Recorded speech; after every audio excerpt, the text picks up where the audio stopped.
హల్లెలూయా హల్లెలూయా హల్లెలూయా.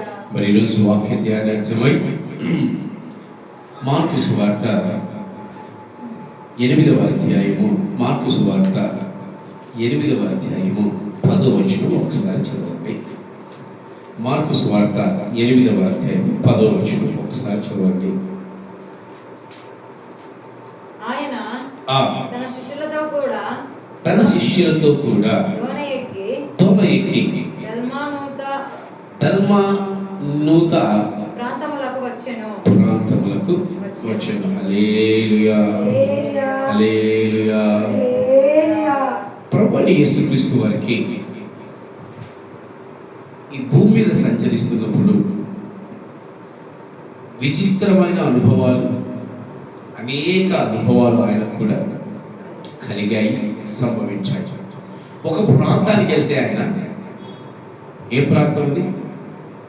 ఆయన్ని వారి ప్రాంతంలోనికి రాకుండా వెనక్కి తిరిగి, వారి ఊర్లో కూడా రాకుండా వెనక్కి తిరిగి పంపించేశారు. ఏ ప్రాంతం అది? అక్కడే సేన అనే దయ్యములు పట్టిన వ్యక్తిని ఆయన స్వస్థచిత్తుడిగా చేసినప్పుడు ఏ ప్రాంతమ్మా? గెరాసీనుల ప్రాంతం. ఆయన మేలు చేసినప్పటికీ ఆ మేలును స్వీకరించలేని పరిస్థితిలో ఉన్నారు. ఇప్పుడు టాపిక్ అది కాదు కనుక అది మళ్ళీ ఒకసారి మనం మాట్లాడుకున్నాము ఈరోజు. అంటే ఆయన భూమి మీద సంచరిస్తున్నప్పుడు ఆయన కలిగిన అనేక అనుభవాల్లో దల్మానూత అనేది ఒక విచిత్రమైన అనుభవం ఆయనకి. ఈరోజు వాక్యపంశము దల్మానూత. ఇది ఒక ప్రాంతము పేరు. ఏ పేరమ్మా? ఇది ఒక ప్రాంతము పేరు. ఇప్పుడు యెరూషలేము అనే ప్రాంతం పేరు మనం పలకగానే మనకు కలిగే అనుభవం ఏంటి? Very good, very good. దేవుని యొక్క నివాస స్థలం. చాలా చక్కని మాట చెప్పారు. యెరూషలేము అనగానే దేవుని నివాస స్థలము. షిలో అనగానే దేవుని నివాస స్థలమా, లేదంటే దల్మానూతనా? దేవుని నివసించే స్థలమేనా? చూద్దాం. ఇది దేవుని నివసించే స్థలమా లేక దల్మానూత అనేది ఈరోజు మనము చూద్దాం. యెరూషలేము అనగానే దేవుని నివాస స్థలంగా ఎలాగుందో, ఈ దల్మానూత అనే ప్రాంతం కూడా ఒక చక్కని అనుభవాన్ని కలిగి ఉంది. ఆ అనుభవం ఏంటి తెలుసా? దేవుణ్ణి శోధించు స్థలము. ఏంటమ్మా? క్రీస్తును శోధించే స్థలం అనుకోవచ్చు, లేదంటే దేవుణ్ణి శోధించు స్థలం. దల్మానూత అనే మాటకు అర్థం ఏంటి? దేవుణ్ణి శోధించు స్థలం. కింద వచనం మనం చదివితే, 11వ వచనం చదివితే, ఆ ప్రాంతానికి వచ్చిన తర్వాత అక్కడ అంతటా పరిసయ్యులు వచ్చి ఆయనను శోధించుచు ఆకాశం నుండి యొక్క సూచక్రియను చూపుమని ఆయన అడిగిరి. ఆయనతో తర్కింపసాగారు. ఆయన ఆత్మయందు పెద్ద నిట్టూర్పు విడిచి. దల్మానూత అనే ప్రాంతానికి అర్థం ఏంటి? దేవుణ్ణి శోధించు స్థలం. ఆ ప్రాంతానికి ప్రభు వచ్చినప్పుడు వీళ్ళు ఏం చేస్తా ఉన్నారంట? ఆయన శోధించడం మొదలు పెట్టారు. ఎలా శోధిస్తున్నారంట? నీవు మాకు ఒక సూచక్రియను, ఆకాశం నుండి ఒక సూచక్రియను మాకు చూపుమని ఆయన్ని శోధించసాగిరి. ఆయనతో తర్కింపసాగిరి అంటే ఆయనతో వాగ్వివాదంగా ఆయనతో మాట్లాడసాగిరి. ఎవరు ఫస్ట్ ఆఫ్ ఆల్ మనం తెలుసుకోవాలి. ఆ వచ్చిన వ్యక్తి ఎవరు అని ఎరుకో ప్రాంతాలకు వెళుతుండగా ఆ వచ్చిన వ్యక్తి గురించి తెలుసుకున్న వాళ్ళు, ఇద్దరు గుడ్డి వాళ్ళు ఏం చేస్తున్నారు? అయ్యా మాకు ఒక సూచక్రియ చేయని అడగట్లా,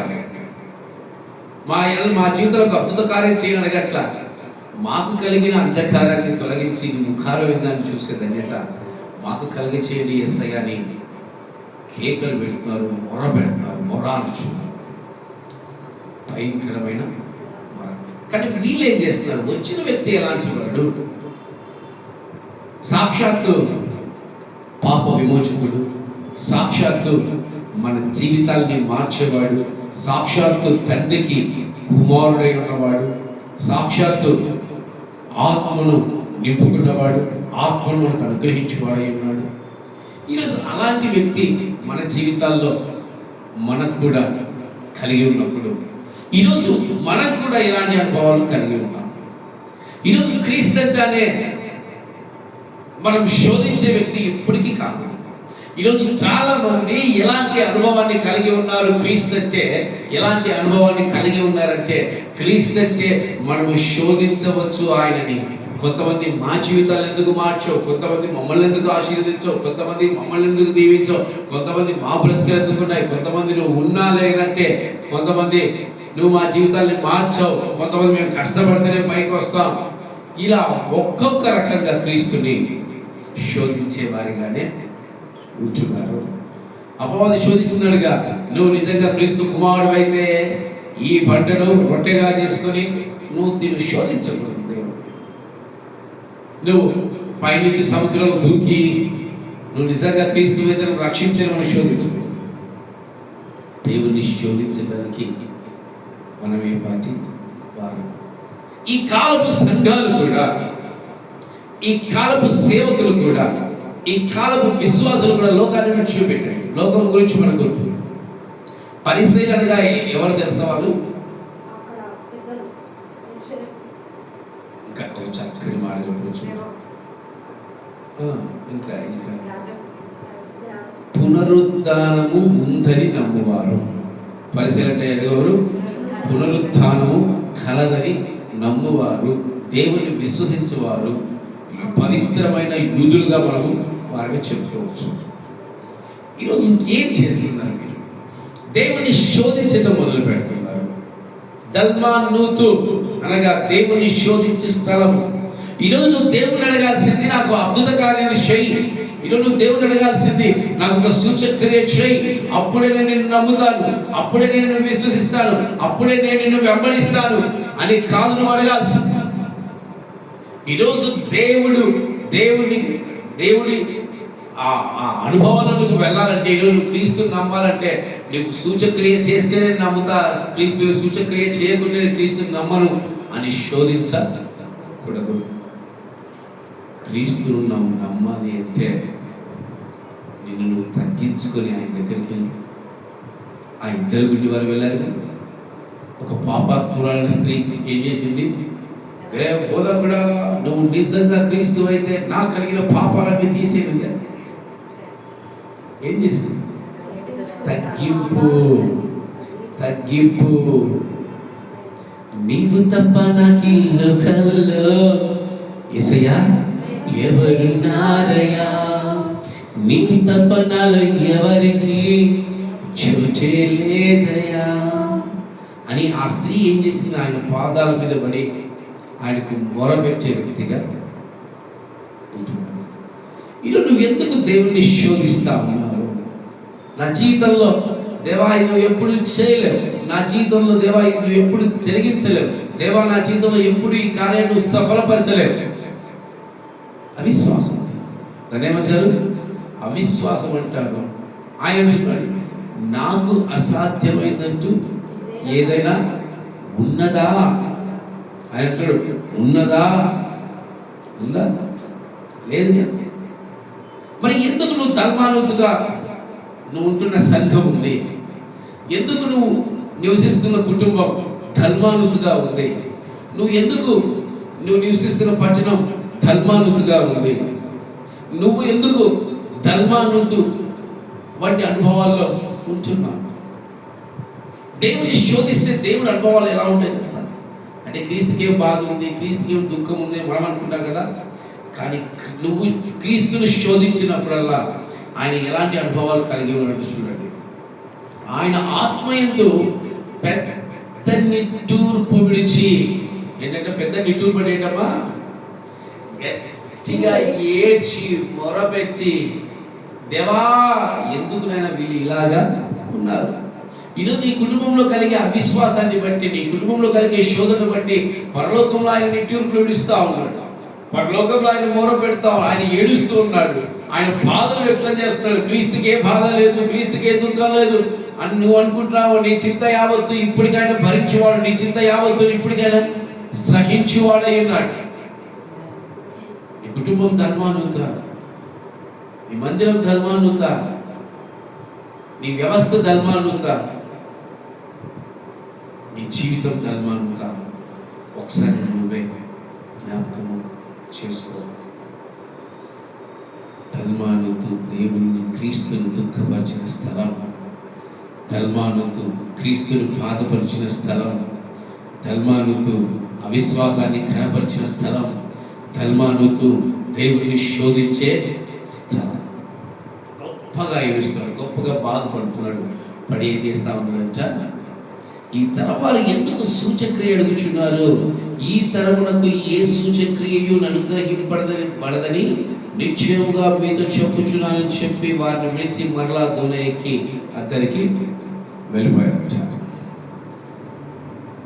దేవుణ్ణి శోధించే స్థలము,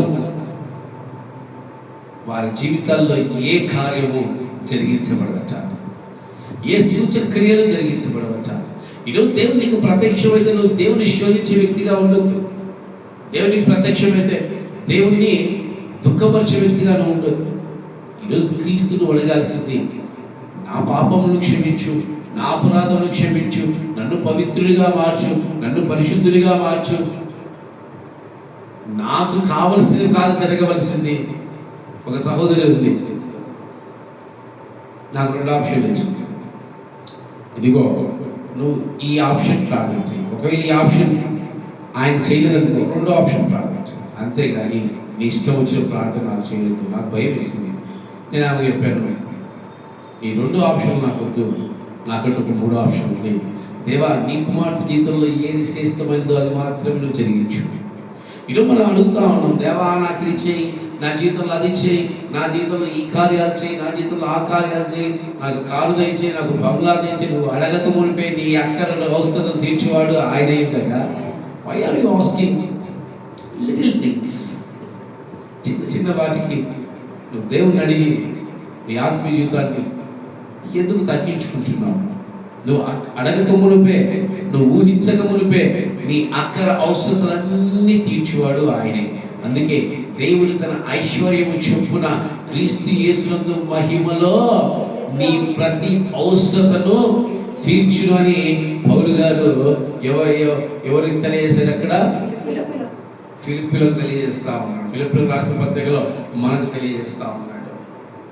డోంట్ ఆస్క్,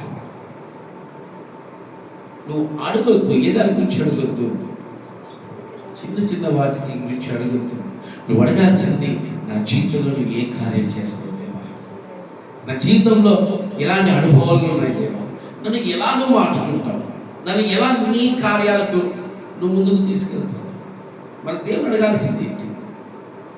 ప్రభువైన యేసుక్రీస్తు వారు గెత్సేమనే తోటలో అడుగుతా ఉన్నాడు, తండ్రి నీ చిత్తమైతే ఈ పాత్రను తొలగించు, ఆయనను నీ చిత్తమే జరిగించబడు గాక. ఈరోజు దేవుని చిత్తం నీ ఎందుకు జరిగించబడాలి అడగండి. దేవుని చిత్తం నీ ఎందుకు సఫలపరచాలని అడగండి. నీకు ఏది ఇష్టమో అవి మాత్రమే నువ్వు ప్రొజెక్ట్ చేస్తావు, అది మాత్రమే నువ్వు కోరుకుంటావు, అది మాత్రమే నువ్వు ఆయన అడుగుతావు. అవునా కదా? కానీ ఆయన చిత్తాన్ని అడిగేవారు ఎంతమంది?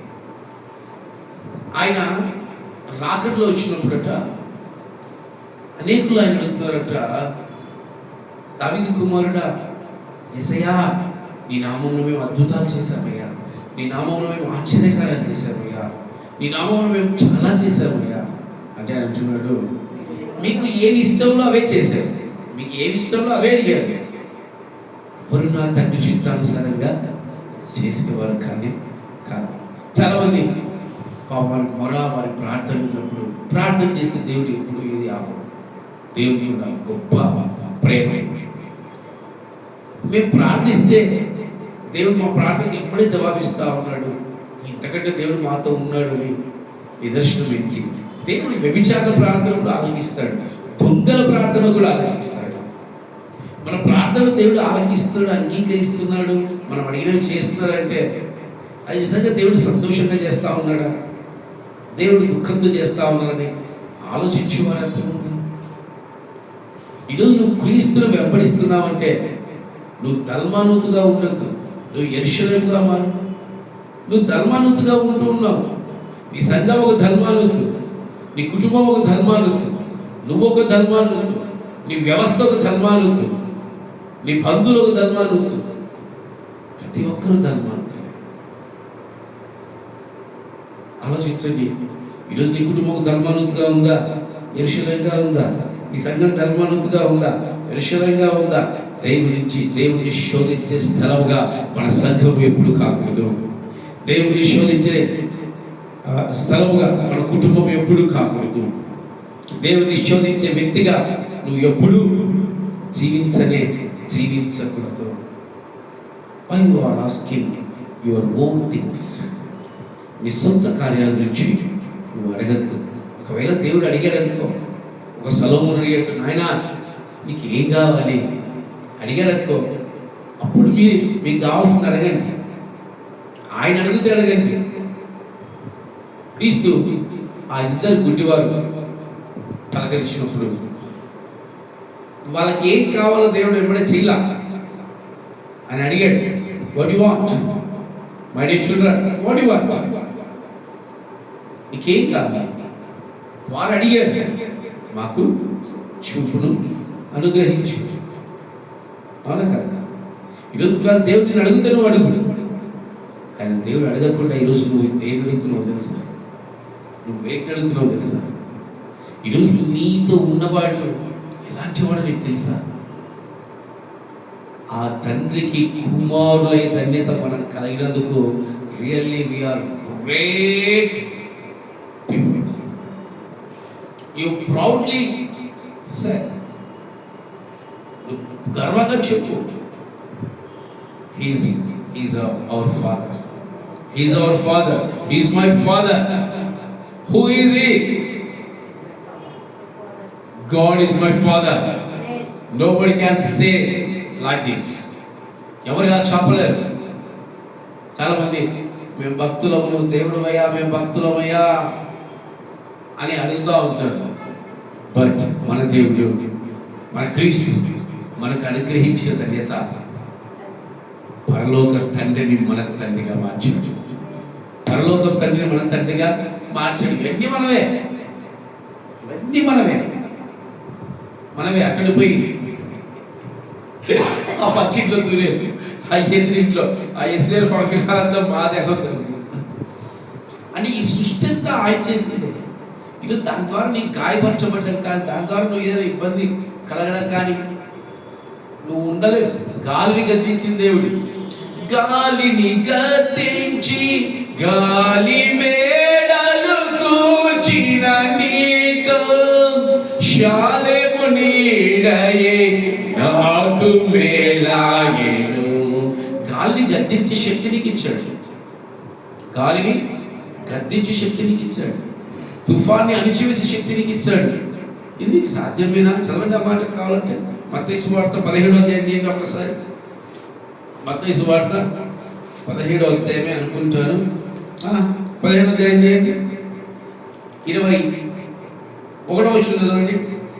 అందుకైన నీ అల్ప విశ్వాసము చేతనే నీకు ఆవగించే విశ్వాసం ఉండిన యెడల నీ కొండను చూచి ఇక్కడి నుండి అక్కడికి పొమ్మనగానే అది పోవును. మీకు అసాధ్యమైనది ఏది ఉండదని నిశ్చయంగా మీకు చెప్పుచున్నానని. నాకు అసాధ్యమైనదంటూ ఏది ఉండదని చెప్పండి. తండ్రి అంటున్నాడు, నాకు అసాధ్యమైనదంటూ ఏదైనా ఉన్నదా? తండ్రి అన్నాడు. క్రీస్తు ఏమంటున్నాడు? మీకు అసాధ్యమైనట్టు ఏది ఉండదని నిశ్చయముగా చెప్తున్నాడు, కాన్ఫిడెంట్ గా చెప్తాడు, బలంగా చెప్తా ఉన్నాడు. మీకు అసాధ్యమైనట్టు ఈరోజు నీకు అసాధ్యమైనట్టు గాలిని ఆపలేదు, తుఫాన్ని ఆపలేదు, ఏ ప్రకృతిని ఆపలేదు. ఎందుకు తెలుసా? You are son of Jesus Christ. దేవుని కుమారుడు. నువ్వు క్రీస్తు కుమారుడు. అలాంటి నీవు దేవుని శోధించే వ్యక్తిగా ఎందుకు ఉంటున్నావు? ఒక దల్మానుతో అనుభవంలో నువ్వు ఎందుకు వెళ్తున్నావు? ఒక దల్మానుతో అనుభవంలో నువ్వు ఎందుకు పరిగెడతావు? శాసించే వ్యక్తివే కానీ నువ్వు అడుక్కునే వ్యక్తివి కానీ కాదు. ఈ సత్యం చాలా మందికి తెలియక దేవుని దగ్గర అడుక్కుంటా ఉంటారు. దేవుని దగ్గర అడగాల్సినవి ఏంటి? నీ బలహీనతల నుంచి విడిపించమని అడుగు, నేను పవిత్రుడిగా మార్చమని అడుగు. అంతేగాని నాకు కారు కావాలి, నాకు బంగ్లా కావాలి, నేను నమ్మాలంటే ఆకాశం నుంచి అగ్ని దిగొచ్చని నమ్ముతాను, అసలు నమ్మను. దేవుణ్ణి మనం శోధించకూడదు. నేను వెళ్ళి బాయిలు దుఃఖ ఉన్న రాశి సరే చెప్పాను. మీ సముద్రంలో ఉన్న వ్యక్తి ముగ్గురు వచ్చి హెల్ప్ చేస్తామన్నా లేదా నాకు క్రీస్తే వచ్చి సహాయం చేయాలి. ఇటుంటుంది మన విశ్వాసం. మన విశ్వాసం ఎటుంటుంది? ఇటుంటుంది. ఈరోజు ధర్మానుతుగా నువ్వు ఉండొద్దు. ఈరోజు ధర్మానుతుగా నువ్వు మారొద్దు. ఈరోజు ధర్మానుతుగా నువ్వు జీవించొద్దు. ఈరోజు ధర్మానుతుగా నువ్వు బ్రతకవద్దు. 14 వచనం చదువుతాం. వారు తినుటకు రొట్టెలు తెచ్చుటకు మరిచిరి. దూనల వారి యొద్ద ఒక్క రొట్టె తప్ప మరి ఏమీ లేకపోయాడు. ఆయన చూచుకుని పరిసయ్యుల పులిసిన పిండిని గూర్చియు హేరోదు పిలిచిన పిండిని గూర్చియు జాగ్రత్త పడుడని వారిని హెచ్చరింపగా వారు తమ యొద్ద రొట్టెలు లేవనియు తమను తాము ఆలోచించుకొనిరి. ఈరోజు చాలా మంది పరిసయ్యులాగా ధర్మానుటువంటి అనుభవాలు ఉంటాయి. ఆయనతో ఉన్న శిష్యులు కూడా ఎలా ఉన్నారట? ఎట్లా ఉన్నారట? ఆయన చెబుతున్నాడు, ఇదిగో ధర్మానుటువంటి పరిసయ్యులు మన మధ్యలో ఉన్నారు. హేరోదు వంటి పులిసిన పుణ్య వ్యక్తి మన మధ్యలో ఉన్నాడు. కాబట్టి మీరు జాగ్రత్తగా జీవించండి. ఈరోజు మన మధ్యలో పులిసిన పిండి వాళ్ళు చాలా మంది ఉంటారు. అనగా దేవుని శోధించేవారు అంతా.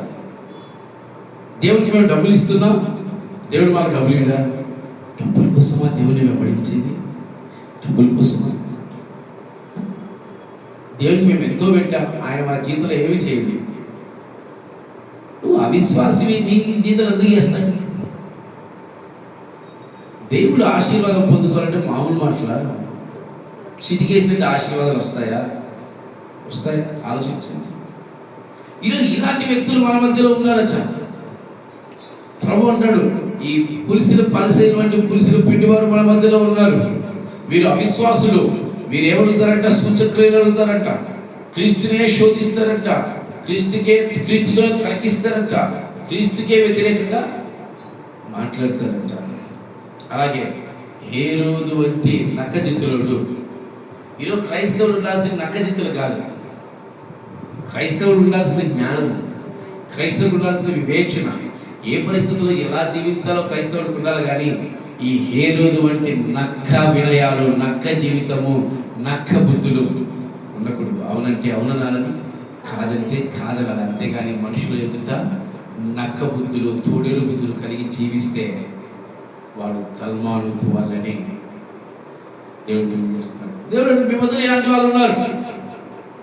మీ మధ్యలో ఇలాంటి జనాలు అంటే వీళ్ళు అనుకుంటున్నారు, పులుసుల పిండి అనగానే వీళ్ళు అనుకుంటున్నారు. మన శిష్యులంతా ఎంత గొప్ప వాళ్ళు అంటే ఎప్పుడు సాపాడు గురించి ఆలోచిస్తారు. నేను వాళ్ళ తీర్పు క్షమించు, నేను వాళ్ళ తీర్పు తీర్చే వాళ్ళని కాదు. కానీ ఇక్కడ లేఖనంలో ఉన్న మాట మళ్ళీ ఒకసారి జ్ఞాపకం చేస్తున్నా. అక్కడ వాళ్ళ అవిశ్వాసాన్ని దేవుడు కనపరుస్తున్నారు. కాబట్టి నేను అంటున్నా, శిష్యులను తీర్పు తీర్చేంతగా గొప్పవాళ్ళు నేను కాదు, శిష్యుల్ని విమర్శించేంత గొప్పవాళ్ళు నేను కాదు. ఇక్కడ ఈ పరిస్థితిలో ఈ అనుభవంతో వాళ్ళు ఉన్నారని మాత్రమే నేను చెప్తా ఉన్నాను. ఇది గుర్తుపెట్టుకోండి. వారు ప్రపంచ చరిత్రను మార్చిన నాయకులు, వారు అపోస్తులు, వారు ప్రపంచ స్థితిని మార్చగలిగారు. వారితో కాలిగోటి కూడా నేనైతే సాటి కాదు కదా. వారి పాద ధూళిని కూడా తాగడానికి నాకైతే అర్హత లేదు. క్రీస్తు కృపలో ఏదైనా సాధ్యమేమో, కానీ నా స్వతహాగా ఏది కాదు. కానీ ఇక్కడ వాళ్ళ అనుభవాలు చెప్తున్నాను. క్రీస్తు ఒక చక్కటి మాట చెప్తా ఉంటే వీళ్ళేమనుకుంటా ఉన్నారు, అయ్యా మనం రొట్టె తెచ్చుకోలేదు, ఇప్పుడు మనం తిండేలాగా మరి బోధకుడు ఈ పులిసిన పిండి గురించి మాట్లాడుతున్నారు అని అవిశ్వాసాన్ని కనపరుస్తున్నారు. అంధత్వాన్ని కనపరుస్తుంది. అంటే క్రీస్తు చెప్పిన మాటను అర్థం చేసుకోలేని పరిస్థితిలో ఉన్నారు. ఈరోజు క్రీస్తు మనకి ఏదైనా చెప్పారనుకోండి, ఫస్ట్ ఆఫ్ ఆల్ ఆయన మనకి చెప్పింది ఒక ధన్యత. ఆయన తిట్టు కావచ్చు, ఆయన కొట్టు కావచ్చు, ఆయన మనల్ని గాయపరచవచ్చు, ఆయన మనల్ని దుఃఖపరచవచ్చు, ఆయన ఏదైనా చెప్పచ్చు. కానీ ఆ ధన్యత ఆయన చెప్పడమే మనకు ధన్యత, ఆయన మనతో మాట్లాడమే ధన్యత, అసలు ఆయన మనల్ని జ్ఞాపకం చేసుకోవడమే ధన్యత. అది అంట దేవుడు నువ్వు కొట్టినా కొట్టు, నువ్వు తిట్టినా తిట్టు, నువ్వు గద్దించినా గద్దించు, కానీ నువ్వు మాట్లాడు. నువ్వు మాట్లాడితే చాలు నాలో ఉండే చీకటి శక్తులన్నీ తొలగిపోతాయి. నువ్వు మాట్లాడితే చాలు నా జీవితం గొప్పగా మార్చబడుతుంది. మీకు తెలుసుకోలేదు, నా గురువు ఆయనే, నన్ను నడిపించిన నాయకుడు ఆయనే. ఈ లోకంలో ఏ సేవకులను నడిపించలేదండి. ఈ లోకంలో నడిపించిన వాడు, నన్ను సేవకు పిలిచిన వాడు, ఇప్పటికీ నన్ను తీసుకెళ్తున్నవాడు కేవలం నజరేయుడైన యేసుక్రీస్తు మాత్రమే. నేను నిజంగా మీకు తెలుసుకోలేదు, నేను చాలా ధన్యుడు. నిజంగా ప్రౌడ్లీ ఐఎమ్ సేయింగ్, నేను చాలా గర్వంగా చెప్తున్నాను ఈ మాట. అంటే గర్వం అంటే అహంకారం కాదు, చాలా సంతోషంగా చెప్తున్నాను. నా కాపరి ఆయనే, నన్ను పిలిచిన వాడు ఆయనే, నన్ను నడిపిస్తున్నవాడు ఆయనే. ఇప్పటికి కూడా నేను ఎలా నడుచుకోవాలో, ఎలా జీవించాలో, ఎలా బ్రతకాలనో నాకు నేర్పిస్తున్నవాడు ఆయనే. అలాంటి వ్యక్తి మనకి ఏదైనా చెప్పారంటే విషయంలో మనం తెలుసుకోవాలి. అందుకే దేవుడు అన్నాడు, నువ్వు అజ్ఞానిగా ఉండొద్దు. యాకోబు భక్తుడు అంటున్నాడు, నీకు జ్ఞానం లేదనుకో, నువ్వు క్రీస్తుని అడుగు, సందేహింపక అడుగు, నీకు జ్ఞానాన్ని దయచేస్తాడు. ఈరోజు శిష్యుడు అక్కడ జ్ఞానాన్ని కనపరచలేదు కనుక యేసయ్య కోపం ఏమొస్తామని చూడండి 17వ వచనము. యేసు అది ఎరిగి, మన యొద్ద రొట్టెలు లేవని మీరు ఎందుకు ఆలోచించుతున్నారు? మీరు ఇంకనూ గ్రహింపలేదా, వివేచింపలేదా? మీరు కఠిన హృదయం గలవారై ఉన్నారా? మీరు కళ్ళుండి చూడరా, చెవులుండి వినరా, జ్ఞాపకం చేసుకుంటారా? నేను ఆ 5,000 మందికి 5 రొట్టెలు విరిచి పంచిపెట్టినప్పుడు మీరు ముక్కలు ఎన్ని గంపలు ఎత్తిరని వారిని అడిగారు. అంటే మీకు అర్థం కాదు. ఈ కాలం క్రైస్తవ సమాజం ఇలాగే ఉంది. ఈ కాలం క్రైస్తవ బ్రతుకులు ఇలాగే ఉంది. ఎన్ని అద్భుతాలు దేవుడు మన జీవితంలో చేసించాడు, ఎన్ని ఆశ్చర్యకారాలు చేసించాడు. వీరే దానికి సాక్షులు. మీకు తెలుసలేదు, ఆ విశ్వాసులే సాక్షులు, ఆ సేవకులే సాక్షులు. వాళ్ళ సాక్ష్యాలు ఏంటంటే గంటలు చెప్తారు. సాక్ష్యాలు ఎదుట గంటలు చెప్తారు. ఓ ఇది మొదలుకొని దేవుడు నాకు ఇంత నిండి చేశాడు. మరి ఇప్పుడు ఏమైంది? ఇప్పుడు యేసయ్య పని నా జీవితంలో చేయలేదట. ఒక సహోదరుడు నాకు ఉన్నాడు. వాడి విశ్వాసం చూసుకొని భయం వేసేది. వీళ్ళే విశ్వాసం కూడా ఇంత గొప్ప విశ్వాసం, పునాదులు కూడా కదిలించే విశ్వాసం వెళ్ళి. ఇప్పుడు వాళ్ళని అడిగితే కష్టపడి కూడా దేవుడు మనకే ఇస్తాడు. ఆఖరి పునరుత్థానాన్ని కూడా పాటించలేని అవిశ్వాసంలోనికి వెళ్ళిపోయాడు. ఎంత దుఃఖం అనిపిస్తుంది తెలుసా? నువ్వు ఎప్పుడు ఆలోచించేది రొట్టెల గురించేనా? నువ్వు ఎప్పుడు ఆలోచించేది నీ కడుపు గురించి, లేదంటే నీ కుటుంబ పోషణ గురించి, నీ కుటుంబ కార్యాల గురించేనా? మీ జీవితంలో ఎన్ని అద్భుతాలు చేయలేదు? మీ కన్నుండి చూడలేదా? శోలుండి వినలేదా? హృదయం గ్రహించలేదా? మీ జీవితాలు ఇంతేనా? క్రీస్తు వెళ్తున్న మాట రాత్రికాల సమయం. మీరు ఇంకా అవిశ్వాసాలుగానే ఉంటారా? నేను ఎన్ని కార్యాలు చేసినా కూడా ఈ నా ప్రభు నా జీవితంలో ఏవి చేయడం నీకు నువ్వే నిర్ణయం చేసుకుని, నీకు నువ్వే బాధపడిపోతూ, నీకు నువ్వే దుఃఖపడిపోతూ, నీకు నువ్వే ఆయన వేదన పరుస్తున్నావే. ఎంతవరకు ఇది న్యాయమని దేవుని విచారిస్తా ఉన్నాడు. విశ్వసించి చూడండి. ఈ కొండ ఈ స్థలం నుంచి ఆ స్థలం. ఎందుకు చాలా మంది బలహీనలు అయిపోతున్నారు, చాలా మంది అవిశ్వాసంగా మార్చబడుతున్నారు. అంతవరకు దేవుడు వారి జీవితాల్లో అద్భుతాలు చేసి, ఆశ్చర్యకార్యాలు చేసినోడు ఈరోజు దేవుడి గురించి మాట్లాడితే ఆ దేవుడు ఏమి చేయలేడు అనే అవిశ్వాసాన్ని కనపరుస్తూ ఉంటే నిట్టూర్పిస్తా. క్రైస్తవుడు పాటించవలసినవి ఈరోజు నూతన నిబంధనలో క్రైస్తవుడు పాటించవలసినవి చాలా ఉన్నాయి. ఒకటి కాదు, రెండు కాదు. కానీ ఈరోజు నీ బలహీనత వల్ల, నీ అవిశ్వాసం వల్ల, దేవుడిపై నువ్వు ఆధారపడలేకపోవడం వల్ల, దేవుడితో నువ్వు నడలేకపోవడం వల్ల ఈరోజు నువ్వు ఎలా ఆలోచిస్తున్నావు తెలుసా? నా దేవునితో ఏది కథ. రాత్రికి రాత్రే శాసనాలు మార్చగలిగే దేవుడు నా దేవుడు. ఈరోజు దేవునికి శ్రమలు ఇస్తున్నాడేమో, దేవునికి శోధనలు ఇస్తున్నాడేమో, దేవునికి కష్టాలు ఇస్తున్నాడేమో, దేవునికి దుఃఖాలు ఇస్తున్నాడేమో, దేవునికి వేదనిస్తున్నాడేమో, దేవుడిని బాధపరుస్తున్నాడేమో, దేవునికి లేకుండా నడిపిస్తున్నాడేమో, దేవుడు నిన్ను శోధన కూడా తీసుకెళ్తున్నాడేమో. అయినా నువ్వేం చేయాలి? దేవుడి పాదాలు మాత్రమే పట్టుకోవాలి. నీ మొర పరలోకానికి వెళ్ళాలి. నీ రోదన చెమట రక్తంగా మార్చబడాలి. శాసనాలు మార్చగలిగిన దేవుడు, జీవితాలను మార్చగలిగిన దేవుడు, బ్రతుకుల్ని మార్చగలిగిన దేవుడు. మీరు కఠిన హృదయం గలవారై ఉన్నారా? దేవుడు మాట, మీ హృదయము కఠిన హృదయం అయిపోయిందా? మీరు కళ్ళుండి చూడరా, చెవులుండి వినరా? కనీసం నేను చేసిన అద్భుతాలని ఆశ్చర్యకార్యాన్ని జ్ఞాపకం చేసుకోవా? అవును, నా దేవుడు నా జీవితంలో ఎన్నో అద్భుతాలు చేశాడు, ఈరోజు కూడా ఏం తేడా అంటే నువ్వు జ్ఞాపకం చేసుకోవా? ఆయన చేసిన కార్యాల జీవితం నువ్వు ఎందుకు జ్ఞాపకం చేసుకో? నువ్వెందుకు ఆయన పైన ఆధారపడు? ఎందుకంటే నువ్వు తల్మానుకులు కనుక, నీ కుటుంబం తల్మానుకు కనుక, నువ్వు నివసించే స్థలం తల్మానుకు కనుక, నువ్వు నడిపించబడే సంఘము తల్మానుకు కనుక. ఈరోజు నువ్వు నడిపిస్తున్న సంఘము తల్మానుకుగా ఉండొద్దు. ఈరోజు నువ్వు నేను నడిపిస్తున్న కాపరి తల్మానుకుగా ఉండకూడదు. ఈరోజు నీ కుటుంబము తల్మానుతుగా ఉండకూడదు. ఈరోజు నీ యొక్క జీవితము తల్మానుతుగా ఉండకూడదు. దేవుని శోధించే స్థలము ఆలోచించండి. ఈరోజు నువ్వు ఆయనతో నడుస్తున్నావనే పేరు మాత్రమే నీకుంది, కానీ ఆయనతో నడుస్తున్నావనే ఒక పేరు మాత్రమే నీకుంది, కానీ ఆయన ఎందుకు విశ్వాసం ఇచ్చే వ్యక్తిగా నీవు లేవు. నీ విశ్వాసం ఎలాంటిది? నేను 4 గంటలు లేచి ప్రార్థన చేస్తాను, కళ్ళు తెరిచి చూసరికి ఎంత అయితే తెలుసా టైం? నువ్వు విశ్వాసం కరెక్టే, నీ విశ్వాసం కరెక్టే, కాదు విశ్వాసం అనే మాటగా మిగిలిపోకూడదు. నీ విశ్వాసం క్రియ రూపంలో దాచాలి. ఈరోజు చాలా మంది క్రైస్తవ సంఘాలు విశ్వాసం దగ్గర ఆగిపోతున్నాయి, అవి క్రియలుగా ఉండట్లేదు. నువ్వు విశ్వసించావంటే పునాదులు వచ్చిన, గాలి వచ్చిన, తుఫాను వచ్చిన, అలజడి వచ్చిన, నీ జీవితం ఏదొచ్చినా దాన్ని క్రియ రూపంలో దాచాలి. ఆ గుడ్డివారిని చూసి నేను చాలా సంతోషపడుతున్నా, ఆ గుడ్డివారిని చూసి నేను చాలా ఆనందపడుతున్నాను. వారు ఏదైనా స్వాస్థాన్ని పొందుకోవాలని చూసినప్పుడు, వారు విశ్వసించినప్పుడు అనేకులు రాయబడింది చక్కగా. మళ్ళీ ఇప్పుడు ఆ లేఖనాలు అందరికీ తెలుసుకోవాలి, చదివించట్లేదు. చక్కగా రాయబడింది. నోరు మూసుకొని కూర్చొని మీరు. వాళ్ళని గద్దించే వాళ్ళు ఉండగా వారికంటే గట్టిగా కేకలు పెట్టే వాళ్ళు వీరు. ఆ కేకలో ఒక మహనీయులు పాదాలు ఆపేసి, నీ కేక నీ జీవితాన్ని మార్చే కేక కావాలి. నీ కేక నీ బ్రతుకులు మార్చే కేక కావాలి.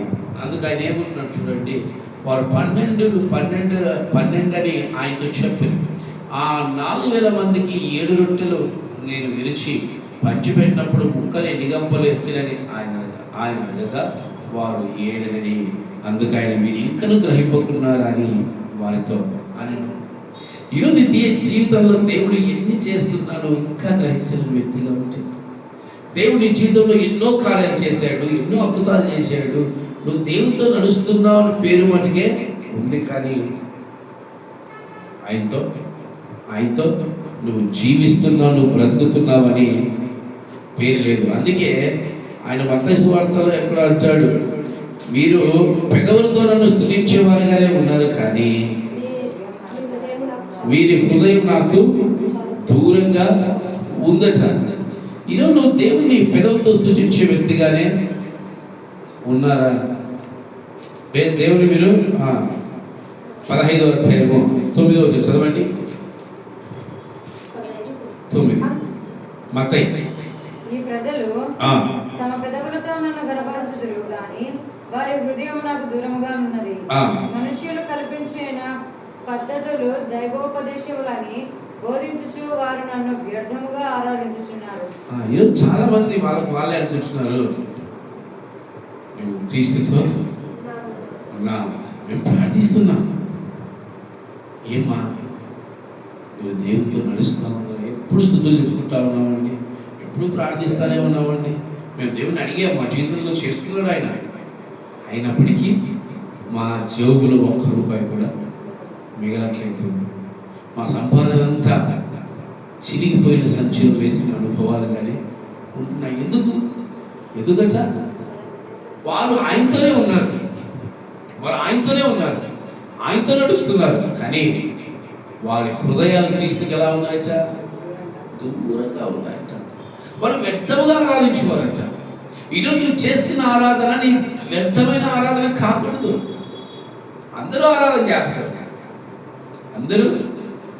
చేస్తారు, కానీ నీ ఆరాధన, నేనంటున్న మాట కాదు, ఎవరంటున్న మాట?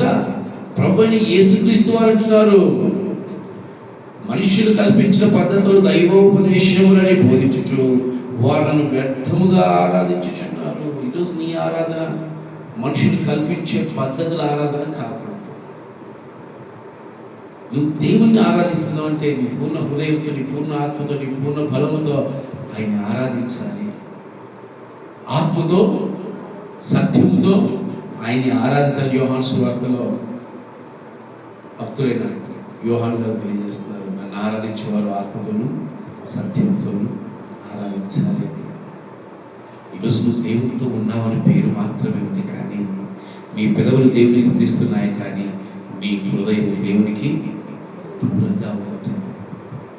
అందుకే మరలా 12వ అధ్యాయం మత్తయి సువార్త 12వ అధ్యాయం 15వ వచనం అంటారు, 14వ వచనం 15వ వచనం అంటా ఉన్నాడు, ఈ ప్రజలు కళ్ళారా చూచి చెవులారా విని హృదయంతో గ్రహించి మనసు తిప్పుకొని నా వల్ల స్వస్థత పొందకూడనట్లు వారి హృదయం కొవ్వినది, వారి చెవులు వినుటకు మందములైనవి, వారు తమ కన్నులు మూసుకొని ఉన్నారు గనుక మీరు వినుటమట్టుకు విందురు కానీ గ్రహింపరు, చూచుమట్టుకు చూతులు కానీ ఎంత మాత్రము తెలుసుకోనని తెలుసుకోరు. ఈరోజు యేసుతో నడుస్తున్నాము, యేసుతో జీవిస్తున్నాము, యేసుతో బ్రతుకుతున్నాము, యేసుతో ఉంటున్నాము, యేసుతో సహవాసం చేస్తున్నాము అని నీవనుకుంటున్నావు, కానీ దేవుని కార్యాన్ని గ్రహించి వ్యక్తిగా దేవుని కళ్ళారా చూచి అనుభవాలు మీలో లేదు, దేవుని స్వరాన్ని వినే స్వరం మీలో లేదు. పొరపాటున సేవకుడు మందిరంలో వాక్యం చెప్పాడంటే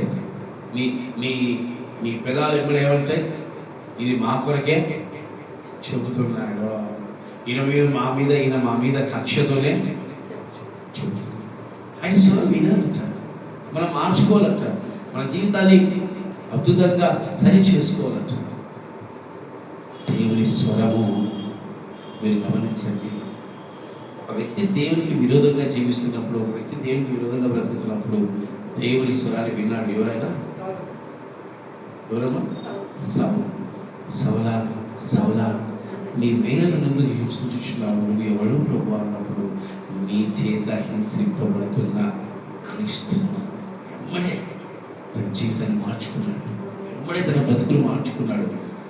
నువ్వు నాతోనే మాట్లాడుతున్నావు, నువ్వు నా గురించే మాట్లాడుతున్నావు, అల్లా నాతో మాట్లాడావు ప్రభా, నా గురించే మాట్లాడావు ప్రభా, నేను నా జీవితాన్ని మార్చుకుంటాను. శిష్యుల దగ్గర గొప్ప క్వాలిటీ వారు ఎందుకు శిష్యులుగా మారారు తెలుసా? వాళ్ళు మార్చుకునే స్వభావం, శిష్యులలో నుంచి అపోస్తులుగా మార్చుకునే స్వభావం వారికి ఉంది. శిష్యరికంలో నుంచి అపోస్తుల అనుభవంలోనికి మార్చుకునే స్వభావం వారికి ఉంది. అందుకే వారు ఆత్మను పొందుకోగలిగారు. ఈరోజు మనం మార్చుకునే స్వభావం మనకు కావాలి. ఈరోజు మనం ధర్మానూతుగా ఉండకూడదు, మనం ధర్మానూతుగా జీవించకూడదు, మనం ధర్మానూతుగా ఉండకూడదు.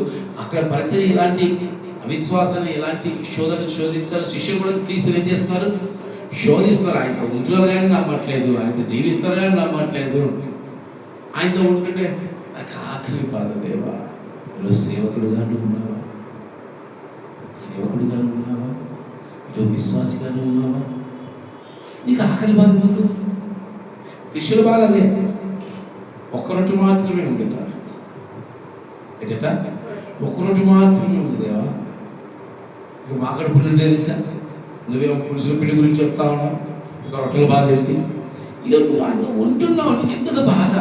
ఒక్క రొట్టెను 5,000 మంది మార్చగలిగిన వాడు నువ్వు ఆయనతో నడుస్తున్నావు, నీ కడుపు చూడడా, నీ స్థితి చూడడా, నీ పరిస్థితులు చూడడా, నిన్ను ఎత్తుకునడా, నిన్ను లేవనెత్తడా, నిన్ను నిలబెట్టడా, నీకు బాధ ఎందుకు కనిపిస్తుంది? ఒకరోజు చిత్తూరులో పరిచయం చేస్తున్నాను. నిజంగా నాకు ఎవరితో ఒక మాట్లాడి ఈ మధ్య అలవాటు చేసుకున్నాను, ఎవరితో మాట్లాడబడినా పంటలు నేర్చుకున్నాను. చిత్తూరుకి వెళ్ళినప్పుడు ఈరోజు 2 కట్టాలంటే పరిస్థితులు పడింది. నా దగ్గర రూపాయి 700, మా ఇంటి ఎంత 700. ఇప్పుడు 700 అంటే ఎక్కడ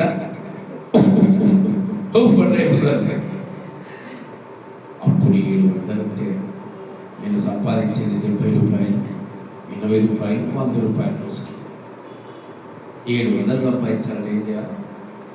7 దినాలు వరుసగా కష్టపడితే గుడ్డులాగా 700 అందులో కూడా ఏం చేసేవాడిని? పేదలకు కొంత భాగం, దశమ భాగం, కొంత భాగం. 70 రూపాయలు సంపాదిస్తే 10 రూపాయలు దేవునికి, 5 రూపాయలు పేదలకి.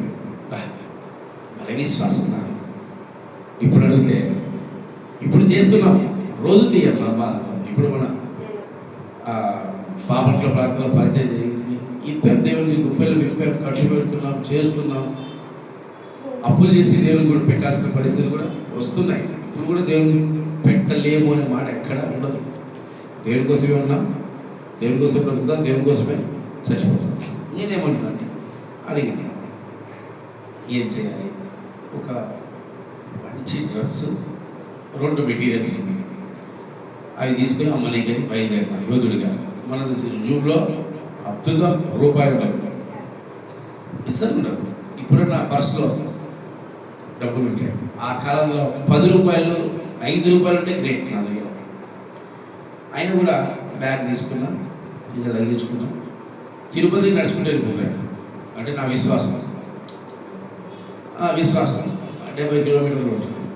అంటే ఎవడో లిఫ్ట్ ఇస్తాడు, నేను బస్ మీద అని తీసుకున్నా. నేను రెగ్యులర్గా ఒక ప్రాంతం వరకు వెళ్తా, సగం దూరం వెళ్తా, అక్కడికి లిఫ్ట్ వెళ్ళిపోయాను. ఇంకా అక్కడి నుంచి లిఫ్ట్ అడిగితే ఎవడు ఇవ్వట్లా. నడిచి గొంతు వెళ్ళిపోయింది. పక్కన చూస్తే ఎండకాలం, పక్కన చూస్తే చక్కగా చెట్లు ఉన్నాయి. పోయి పడుకున్నా, తిక్కలేసిపోయి పోయి పడుకున్నా. సగం పడుకొని ఏడుస్తా దేవుని అడిగాను.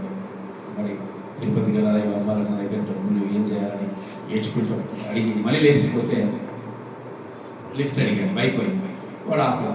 ఎందుకు ఎవడో కారు వస్తున్నాడు, ఆపాడు. కారా నా కోసం?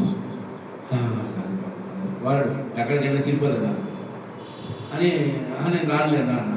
నా దగ్గర డబ్బులు లేవు. ఏం చెప్పా? నా దగ్గర డబ్బులు లేవు. డబ్బులు లేకుండా రా ఎక్కి కూర్చోన్నాడు. దేవుని కృప. ఏదైతే తిరుపతి అవుటర్ రింగ్ రోడ్ ఉంటుంది కదా, అవుటర్ రింగ్ రోడ్ దగ్గర ఆపాడు. మళ్ళీ అక్కడి నుంచి లోపలికి వెళ్ళాలి. మనకు తగ్గుదామా? తగ్గేది. మళ్ళీ లిఫ్ట్ చేయగొట్టు, లిఫ్ట్ బట్టి సిటీలోకి వెళ్ళి తిరిగి ఆ షాపు వెంబడి తిరిగి, ఈ షాపు వెంబడి తిరిగి అలసిపోయినా. నిజంగా అలసిపోయి ఒక చోట పోయి కూర్చొని ఒక వ్యాపారి దగ్గర కూర్చొని, అన్న తిరిగి అలసిపోయినా, ఈ నా దగ్గర ముగ్గలాకపోతున్నాయి. కూర్చున్నప్పుడు ఆటో మీద ఒక వాక్యం ఉంటా, నా సన్నిధి నీకు తోడుగా ఉంచును. అది చూసి మళ్ళీ నడిచి వచ్చింది. మళ్ళీ షాపులని తిరిగితే ఇంకా కొనుక్కోలే. ఇంకా టైం అయిపోతుంది, సాయంత్రం అయిపోతుంది. మళ్ళీ ఆ చీకట్లో మళ్ళీ తిరుపతి నుంచి చిత్తూరు పోవాలి. ఎట్లా దేవా అని చెప్పేసి ఇక అయితే ఇది అది లేదు, మళ్ళీ ఇది ఏడమ్ముకుంటాం, చిత్తూరులో అమ్ముకుంటాం అని చెప్పేసి మళ్ళీ తగిలించుకొని పోతా బాగా దాహమిస్తాం. అంటే ఒక ఇంట్లో అమ్మ కొంచెం మంచి నీళ్ళు ఉండేది. మన దగ్గర వాటర్ బాటిల్ కొనుక్కోవడానికి కూడా డబ్బు లేని పరిస్థితి. మంచి లేవంటే ఆవిడ చేతి లేవంటే డ్రెస్సులు ఉన్నాయమ్మా, 2 డ్రెస్ మెటీరియల్స్ ఇవి ఉన్నాయి, ఎంత కమ్ముతావు? 2,000 అమ్ముతావు అంటే ఆమె ఇంటి చూసి 1400 అయితే ఇస్తావా అని కళ్ళు మూసుకొని ఆ చేతిలో పెట్టి 1400 తీసుకొని జోబులో పెట్టుకొని వెనక్కి తిరిగితే మళ్ళీ ఇది బట్టలు తీసుకోరేమో అని తీసుకొని 2 అడుగులు వేసి పరిగెడతా ఉన్నాయంట. ఎట్లా చేస్తారా? ఆ స్థలం నుంచి పరిగెడతా ఉన్నారు. మళ్ళీ ఆపి వద్దు మాకు మాట్లాడడం భయం. అంత భయంతో జీవించాం అని అంత శ్రమలు కూడా వెళ్ళాను. అని పరిగెత్తి చోటికి వెళ్ళి వెనక్కి తిరిగిస్తే స్వరం లేదు, ఎవరు వెంబడించారు. అమ్మ ఈ డబ్బులు నావే అనుకుని జోబులు వేసుకొని మళ్ళీ హ్యాపీ బస్సులో పోవచ్చు కదా. అమ్మ డబ్బులు కట్ చేస్తే మళ్ళీ చేయగొట్టు లిఫ్ట్ కొట్టి బాగా అవుట్స్కట్ దాకా ఒక లిఫ్ట్ వస్తే అక్కడి నుంచి కొంత దూరం నడుచుకుంటూ పోతుండే ఎక్కడ పట్టకుండా నడుస్తూ ఉంటాను. ఎవరన్నా బండి వస్తుంటే లిఫ్ట్ అడుగుతాను అని లిఫ్ట్ అడుగుతూ రాకపోయాడు. ఎక్కడికి అంటే ఆరుగొండ, నీకు గుర్తుందా?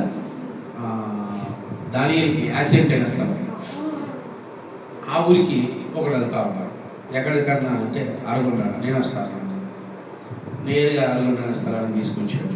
అక్కడి నుంచి ఇంకా తోలంపల్లి దగ్గర, ఇంకా అక్కడ నుంచి మళ్ళీ అరగొండకు వచ్చినాక మళ్ళీ చేయగుట్టు లిఫ్ట్ పట్టు, మళ్ళీ అక్కడ నుంచి తోలంపల్లికి వచ్చారు.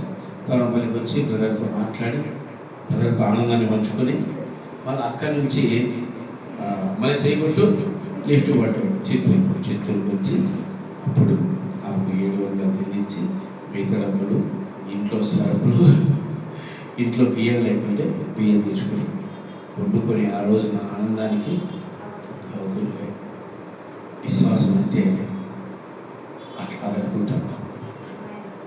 విశ్వాసం అంటే అదనుకుంటాం. అంటే మనం ఆయనతో ఉన్నాము అంటే ఎందుకు నాకు ఇది దొరకదు, ఎందుకు అవిశ్వాసం? ఎందుకు? ఆయనతో ఉన్నాం మనం. తిండి గురించి మనకి ఎందుకు అవిశ్వాసం? బట్ట గురించి మనకి ఎందుకు అవిశ్వాసం? ధనం గురించి మనకి ఎందుకు అవిశ్వాసం? అసలు దేని గురించి మనకు అవిశ్వాసం వద్దు. ఏడుపులు వస్తాయేమో, కన్నీళ్ళు వస్తాయేమో, కష్టాలు వస్తాయేమో, అవమానాలు వస్తాయేమో, నిందలు వస్తాయేమో, ఏమైనా ఆయనతోనే కదా ఉన్నాం. ఆయనతోనే కదా ఉన్నాం. ఇంకా దిగులు ఎందుకు? ఆయనతో ఉన్నవాడు ఎన్నడూ సిగ్గునుందనే ఉండడు. నిజంగా ఈరోజు మనం తన్మానతుగా ఉండకూడదు. మనం మీకు తెలుసు లేదు, 3 days ఫాస్టింగ్ రూపాయి డబ్బులు లేవు. ఫాస్టింగ్కి నిజంగా రూపాయి డబ్బులు లేవు. నేనేమంటారు, పాల ప్యాకెట్లని, ఆ ప్యాకెట్లని, ఈ ప్యాకెట్లని నేను కదలకుండా ఇక్కడ కూర్చొని అసలు ఎంత ఖర్చు అయింది తెలుసా? భోజనాల దగ్గర నుంచి ఎంత ఖర్చు అయింది తెలుసా? ఇచ్చింది గుప్పిలు చాలా తక్కువ. నేను మా తమ్ముడికి ఫోన్ చేశాను, మరి ప్రార్థన చేసుకుని అడిగాను, దేవా ఇంకా నాకు సోర్స్ ఎక్కడ లేదు, నేను ఏదో ముందు రక్త సంవత్సరం ప్రారంభిస్తాను అని వాడికి ఫోన్ చేసి ఇక్కడ ఫస్ట్ రోజు ఫోన్ చేసి ఈ పరిస్థితిలో ఉన్నాం, మరి 3 days ఫాస్టింగ్లో ఉన్నాం, ఏమైనా విప్పేపడి ఒకటో రోజు లేదు, రెండో రోజు నా దగ్గర ఉన్న మొత్తం అయిపోయింది. ఏం చేయాలా అర్థం కాదు. మళ్ళీ సిస్టర్ గారికి రెండో రోజు ఆమెకు బాగలేదు. ఆమెతో పాటు బ్రదర్ గారికి ముందు రోజు బ్రదర్ గారికి 1500 ఖర్చు, జోరికి సంపద కొంచెం వచ్చేది. మా తమ్ముడు 2100 పంపించాడు. అప్పుడు అనిపించింది, హాస్పిటల్కి పోయినా డబ్బులు లేదు. అప్పటికప్పుడు కొట్టాడు వాడికి తెలియదు, వాడికి ఎందుకు ఆ సమయాన్ని కొట్టాలనిపించింది. కొట్టాడు. ఎంత ఖర్చు ఆ 2500 నాకు 100, 2100 వచ్చాడు. 2100 ఎంత సహాయపడిందంటే నాకు చాలా సహాయం. ఉపవాసం ఎక్కడ ఎవరికి కరువు లేకుండా, ఏది లేకుండా, అంటే ఆయనతో ఉన్నాం, ఆయన పని చేస్తున్నాం. పస్తులు పెడతాడా, దుఃఖపరుస్తాడా, బాధపరుస్తాడా?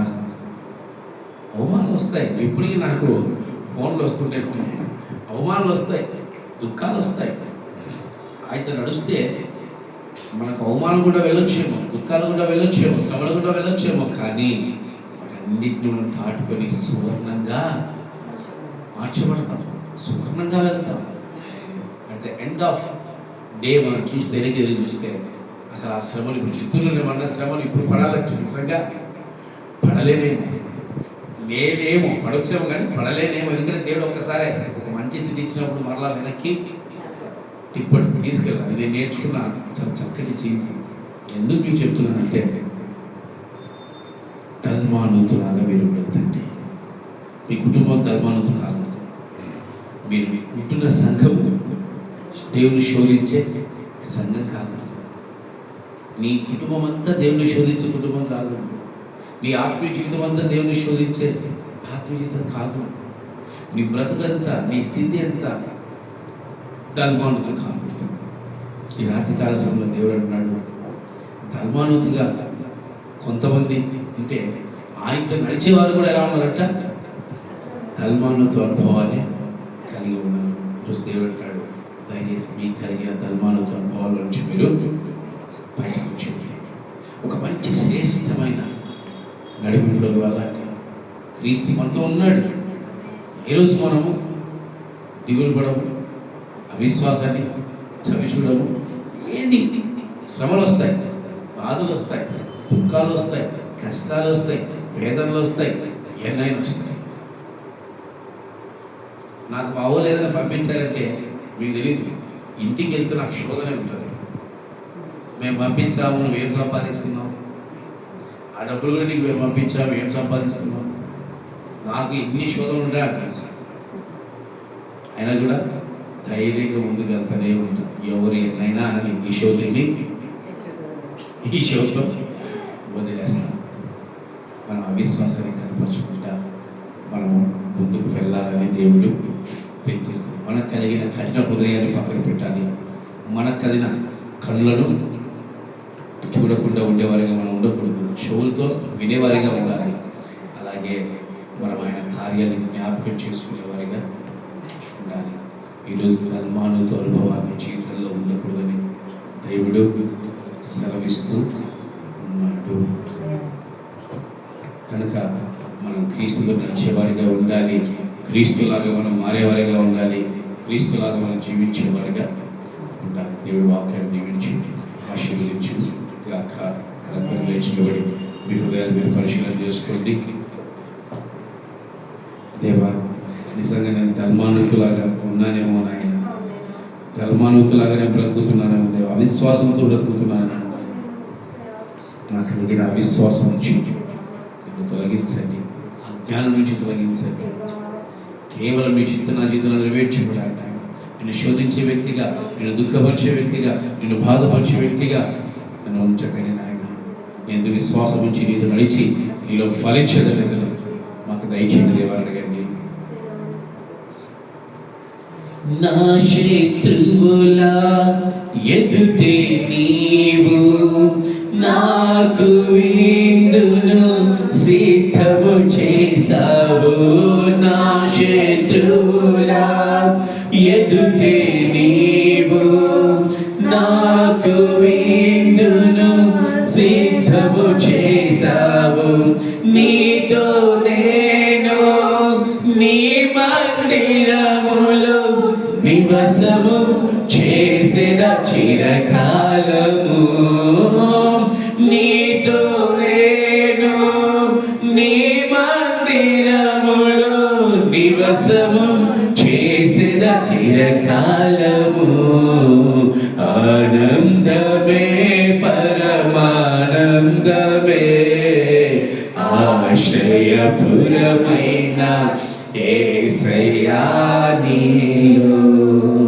ఆపత్కాలములన్నిటిలో యేసయ్యా ఆదరించిన అక్షయుడా నీకే స్తోత్రము. ఆపత్కాలములన్నిటిలో